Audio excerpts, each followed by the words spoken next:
Hello hi friends जय Jagannath welcome back to my YouTube channel.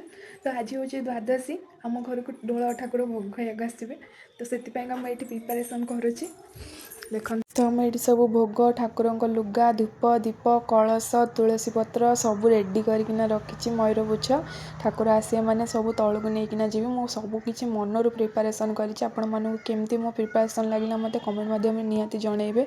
तो ये मुझे रंगोली कर सारी तापर फुल डेकोरेसन करुच्ची। तो ये आम मिठा रेडी हो जो मैंने ठाकुर सागर आसवे से मैंने खाइबे। तो यहाँ मो फाइनाल लुक मो रंगोली आपमती लगे मत कमेंट माध्यम निहाती जनइबे। तो ये आम सब रेडी होकिना थुआई।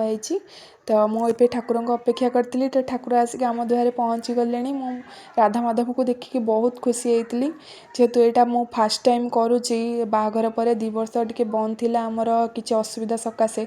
तो मुझे बहुत एक्साइटेड थी मत से सौभाग्य देइचंदी राधा माधव सबकि प्रिपरेसन करने को। तो सबकि प्रिपरेसन मुझे कर सारी पूजा भी सरीगला। तो ये मुझे भोग रेडी कर सबुआड़े बांटी भी नहीं से तो रोची देखा गोटे न्यू ब्लॉग रे love you all tata bye bye जय जगन्नाथ।